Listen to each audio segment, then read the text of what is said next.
Assalamualaikum warahmatullahi wabarakatuh. Perkenalkan, saya Naila Septia Donata dengan NIM 2504 dari Prodi Pendidikan Sejarah. Video ini saya buat untuk memenuhi ujian akhir semester mata kuliah kurikulum buku teks sejarah dengan dosen pengampu Ibu Hera Hastuti SPD MPD.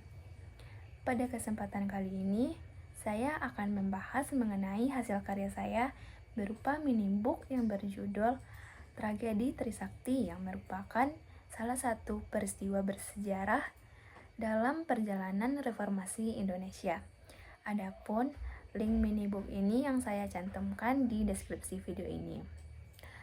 Sebelum memahami tragedi ini, kita perlu mengetahui kondisi Indonesia saat itu.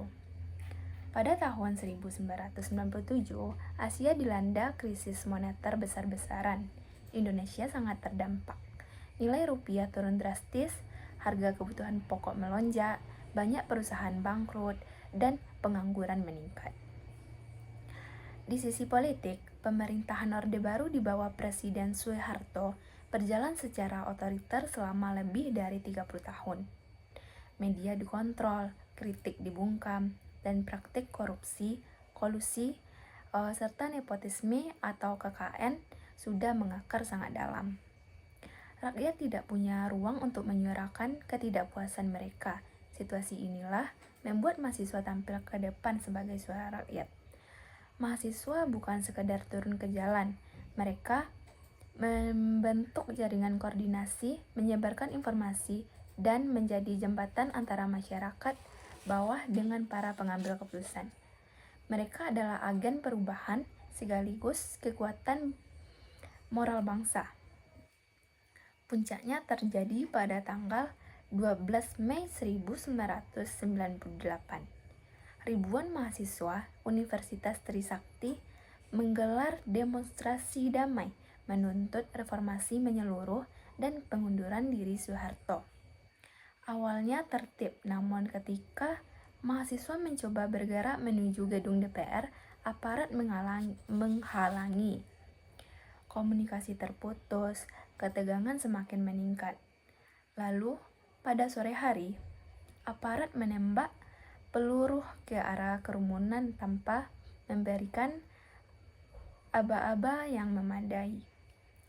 4 mahasiswa gugur, Elang Mulia Lesmana, Edi Tanjung, Hafidin Royan, dan Wahyu Hidayat. Puluhan lainnya mengalami luka-luka. Mereka kini dikenang sebagai pahlawan reformasi Indonesia. Adapun dampak dari tragedi ini, yang pertama secara politik, penembakan justru membakar kemarahan rakyat lebih besar.